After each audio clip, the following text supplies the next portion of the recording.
मेरा नाम शेख शफी अहमद है। मैं भद्राद्री कोत्तागुड़म जिले के पालवंचा गवर्नमेंट डिग्री कॉलेज में हिंदी अध्यापक हूँ। आज थर्ड सेमेस्टर के बच्चों के लिए, तीसरे सेमेस्टर के बच्चों के लिए आज तुलसी सूरदास के कृष्ण भक्ति शाखा के कवि सूरदास के हिंदी साहित्य के इतिहास में, आचार्य रामचंद्र शुक्ल के हिंदी साहित्य के इतिहास में सगुण भक्ति धारा में श्री कृष्ण ही भगवान है, कृष्ण को पूजने से ही मोक्ष मार्ग मिलता है कहने वाले कृष्ण भक्त धारा के कवि सूरदास जी के सूरदास जी के बाल लीला की कविताओं के बारे में आज जान लेंगे। जसोदा हरि पालने झुलावई, जसोदा हरि पालने झुलावई, हलरावई दुलराई मल्हावई, हलरावई दुलरावी मल्हावई, जोई सोई कछु गावई, जोई सोई कछु गावई, मेरे लाल कौं आऊं निंदरिया, मेरे लाल कौं आऊं निंदरिया, काहे न आनी सुबावई, काहे न आनी सुबावई, तू काहे ताही बेगिही, तू काहे ताही बेगिही आवे, तौ के कन्हा बुलावे, तू काहे ताही बेगिही आवे, तौ के कन्हा बुलावे, कबहू पलक हरी मूंद लेता है, कबहू पलक हरी मूंद लेता है, कबहू उधर फरकावे, कबहू उधर फरकावे,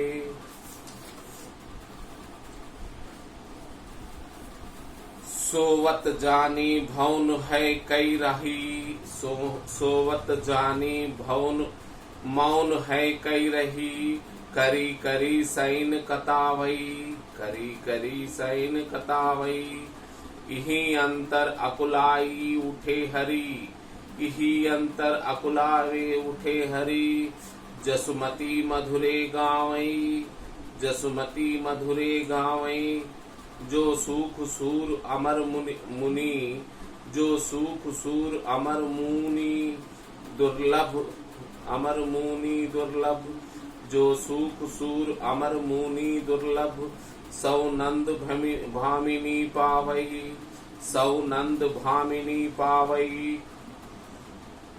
राग घराक्षरी में बद्ध इस पद में सूरदास जी भगवान बालकृष्ण की शयनावस्था का सुंदर चित्रण किया है। भगवान बालकृष्ण की, भगवान श्री कृष्ण की बचपन में उनके सोने की शयनावस्था का सुंदर वर्णन किया है। वह कहते हैं कि सूरदास जी कहते हैं कि मैया यशोदा श्री कृष्ण को झूले में डालकर झुला रही थी। मैया यशोदा श्री कृष्ण को झूले में डालकर झुला रही थी। कभी तो वह झूले को हल्का सा हिला देती है, कभी कन्हैया को प्यार करती है, कभी मुख को चूमने लगती है, कभी कभी झूले की रस्सी पकड़ झुलाने लगती है, कभी कभी कन्हैया के गालों पर हाथ फेरते हुए प्यार करने लगती है, कभी कभी उनके सर पर पिशानी पर प्यार करने लगती है। इसी तरह एक साधारण मामूली माँ अपने बच्चे को झूले में डालकर जिस तरह से झुलाती, प्यार करती, गुनगुनाती, वो बच्चे में तन्मय होके रहती, उसी तरह से मैया यशोदा भी अपना पुत्र बालकृष्ण को उसी तरह से झूले में डालकर झुला रही थी। लेकिन कन्हैया को तब भी नींद नहीं आती। कितने प्यार से झुलाने से भी कन्हैया को, बालकृष्ण को, बालक रूपी कृष्ण को नींद नहीं आती। इसीलिए यशोदा नींद को बुलाते हुए कहती है, निंदिया तू आकर मेरे लाल को सुलाती क्यों नहीं। हे निंदिया, हे निंदारे, हे नींद रे, तू आजा मेरे बालक को पलकों में समा जा। हे निंदिया, तू आजा मेरे बाल कृष्ण के पलकों में समा जा, मेरे कन्हैया के पलकों में समा जा, कहते हुए निंदियारे को बुलाती है। तू शीघ्रता से क्यों नहीं आती। हे नींद, तू जल्दी क्यों नहीं आती, तू शीघ्रता से क्यों नहीं आती। देख तुझे कन्हैया बुलाता है, देख तुझे मेरा कृष्ण बुलाता है, मेरा कृष्ण कन्हैया बुलाता है। हे नींद, तू जल्दी से आजा, तू जल्दी शीघ्र क्यों नहीं आती। जय यशोदा निंदिया को उलझा देती। तब श्री कृष्ण कभी तो पलके मूंद लेते हैं, कभी होठों को फड़काने लगते हैं। जैसे यशोदा नींद को बुलाते हुए मेरे कन्हैया के आंखों में समा जा बोल के लोरी गाने लगती हैं, तब कन्हैया पलके मारते हुए एक एक बार पलके ऊपर देखते हैं, एक एक बार गालों पे हाथ रख कर फेर कर सुनने लगते हैं, एक एक बार अपनी माँ की ओर इसी तरह से देखने लगते हैं।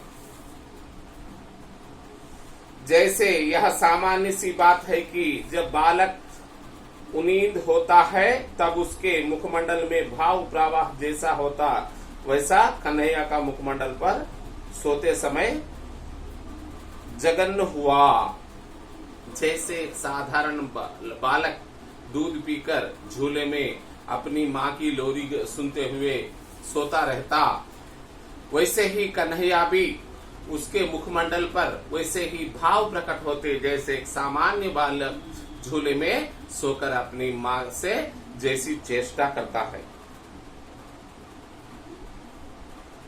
जब कन्हैया ने नयन मूंदे तब यशोदा ने समझा कि अब तो कन्हा सो ही गया। दो आंख मूछ लिए कन्हैया। यशोदा समझने लगी मेरा कन्हैया सो गया, मेरा बालक मेरा बेटा सो गया।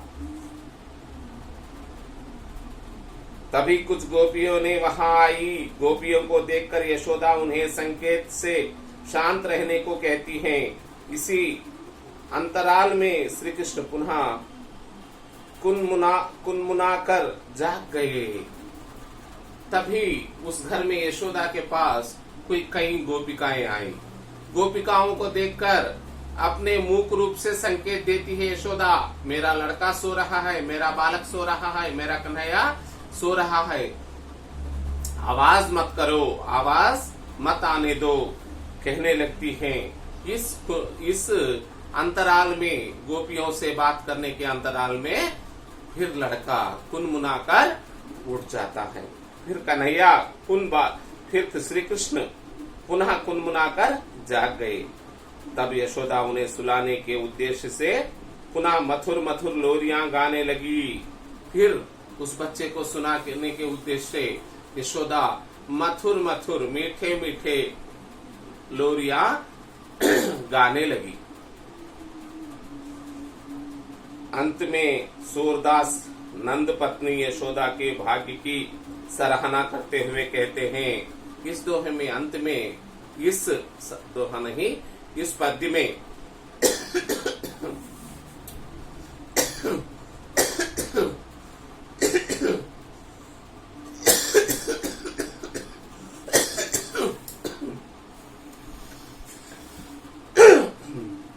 इस पद्य के अंत में कवि सूरदास जी कहते हैं, हे यशोदा तू कितनी भाग्यवान है, हे यशोदा तू कितनी भाग्यवान है, हे यशोदा तू कितनी भाग्यवान है, तुझे कृष्ण जैसा लड़का मिला। भगवान को झूला झुलाने का मौका किसी को नहीं मिलता। भगवान को झूला झुलाने का मौका किसी को नहीं मिलता। तेरे भाग्य में यह लिखा गया है। वह श्री विष्णु मूर्ति को ही झूला झुलाने का मौका तुझको मिला। कहता है ऐसा मुनियों को, ऋषियों को, देवताओं को भी ऐसा मौका, ऐसा सुख नहीं मिलता। ऐसा सुख दुर्लभ है, ऐसा सुख नहीं मिलता, कहता है सूरदास कविता। दूसरी कविता, इसका मतलब पहली कविता में सूरदास जी माँ यशोदा अपने बच्चे को जैसा एक साधारण स्त्री झूला झुलाते हुए प्यार करती है, झूला झुलाते हुए लोरी गाती है, झूला झुलाते हुए वो बच्चे से जितना संयुक्त संलग्न हो जाती है, उसी तरह से माँ यशोदा भी कृष्ण को झूला झुलाते हुए भगवान श्री कृष्ण को उस प्यारे लड़के को, उस प्यारे बच्चे को झूला झुलाते हुए तन्मय हो जाती है। यह भाग्य यशोदा को भगवान ने दिया है। ऐसा भाग्य मुनियों को, ऋषियों को, किसी को भी नहीं मिलता, कहते हैं सूरदास।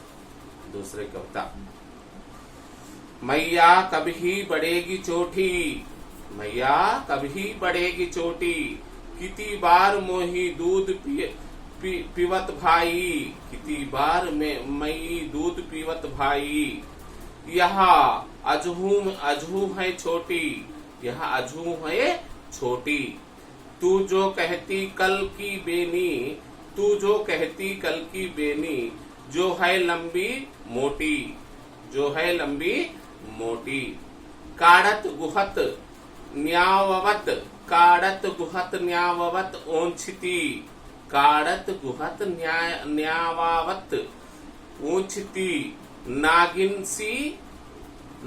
सी भुई लोठी, काचे दूध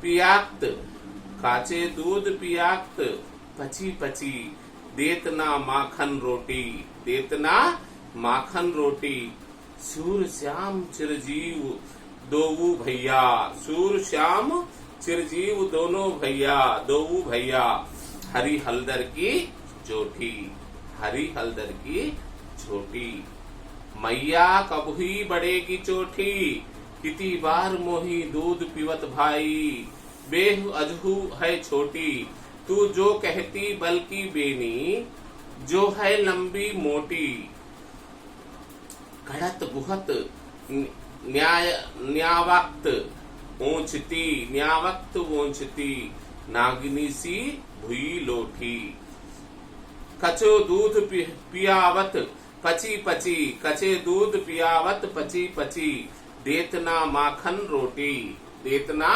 माखन रोटी, सूर श्याम चिरजीव दोऊ भैया, सूर श्याम चिरजीव दोऊ भैया, हरी हलदर की जोठी।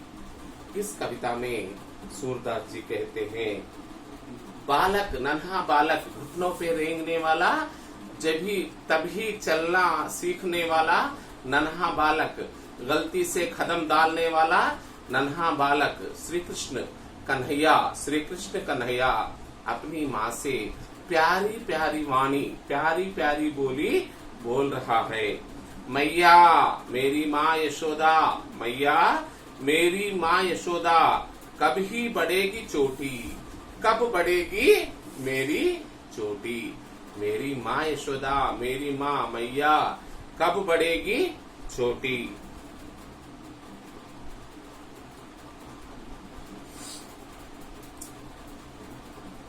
अरे भोरी मैया,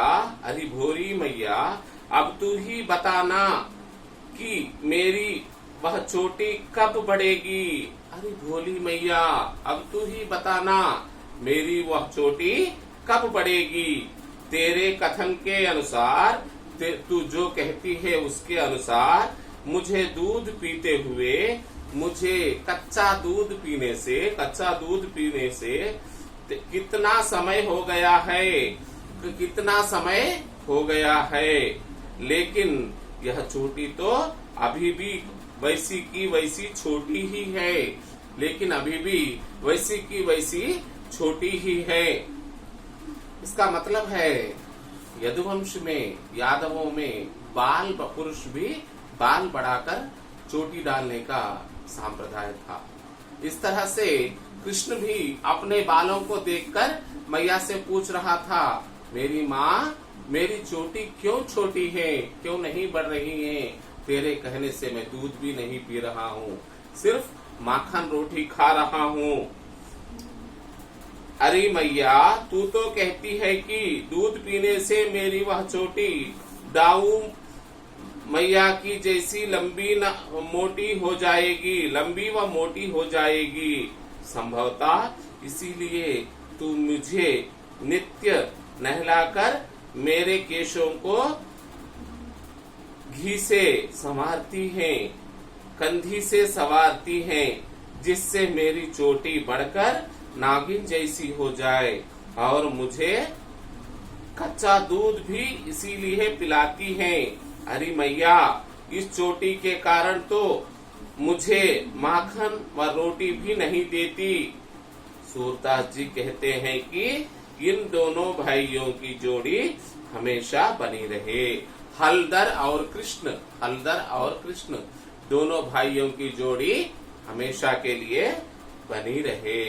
कृष्ण के तुतलाते बातें इस कविता में सूरदास जी ने अपनी मैया से कृष्ण के भोलेपन के बातें इस कविता में सूरदास जी ने चित्रित किया है, दर्शित किया है। तीसरा कविता। मैया मोही दाऊ बहुत खिजाचो, मैया मोही दाऊ बहुत खिजायो, मोसे कहत मोल की लीनो, मोसे कहत मोल की लीनो, तू जसमती कब जायो, तू जसमती कब जायो, कहो यही रिस्के मारे, कहो यही रिस्के मारे, खेलन हो नहीं जातू, खेलन हो नहीं जातू।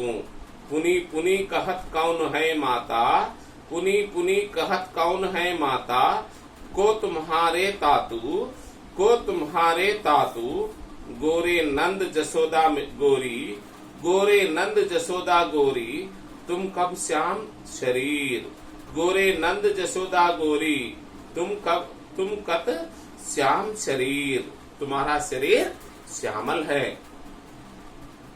चुटकी दे दे हस्तु बल, चुटकी दे दे हस्तु बल, चुटकी दे दई हस्तु बाल सब, सीखे देत बलवीर, तू मोही को मारन सीखी, तू मोही को मारन सीखी, दाऊ ही कभू न सीखई, मोहन को मुख रिसस मेत लखी, मोहन को रुख रिसस मेत लखी, जसुमती सुनी सुनी रिझौ, जसुमती सुनी सुनी रिझौ। सूरदास जी कहते हैं कि रचना राग गौरी पर आधारित है, रचना राग गौरी पर आधारित है। यह पद भगवान श्री कृष्ण की बाल लीला से संबंधित पहलू का सजीव चित्रण है। बलराम श्री कृष्ण के बड़े भाई थे। गौरवर्ण बलराम श्री कृष्ण के श्याम रंग पर ज्यादा यदा कद उन्हें भिड़ाया करते थे, चिढ़ाया करते थे। एक दिन कन्हैया ने मैया से बलराम की शिकायत की। यह कहते लगे कि मैयारी दाऊ मुझे ग्वाला वालों के सामने बहुत चिढ़ाता है। वह मुझसे कहता है कि यशोदा मैया ने तुम्हें मोल लिया है, क्या करूं मैया, इसी कारण मैं खेलने भी नहीं जाता।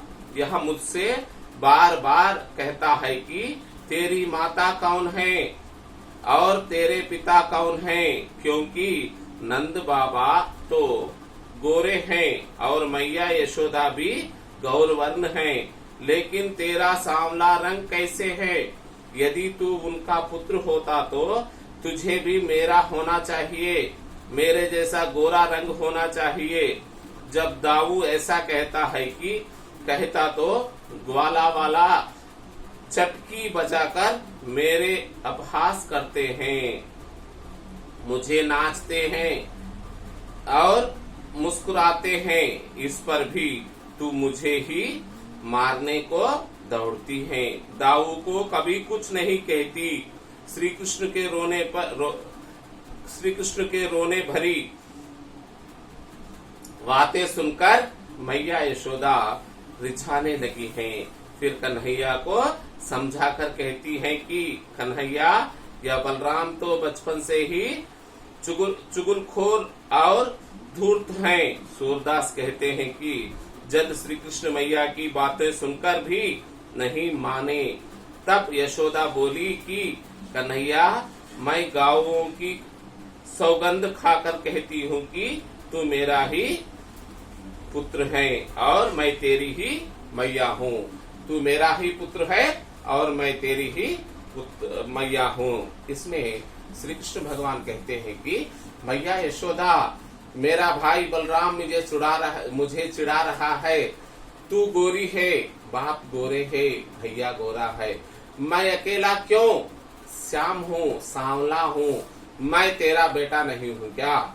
बलराम ऐसे मुझे ग्वाला दूसरे गाय चराने वाले बच्चों के सामने चिढ़ाते रहते हैं। इसीलिए मैया, मुझे वो बता, मेरे माता पिता कौन हैं? जब मैया यशोदा ने बालक कृष्ण को समझाने लगती हैं, बलराम तेरे लिए शुभ कभी नहीं सोचता कृष्ण, तू बहुत अच्छा है, तू मेरा बेटा है। मैं गायों का सौगंध खाकर कहती हूँ, तू मेरा ही बेटा है, तू मेरा ही पुत्र है। बच्चों, तू समझ जा, तू मैया यशोदा का ही पुत्र है, तू मैया यशोदा का ही नारा है, कहती है माता यशोदा।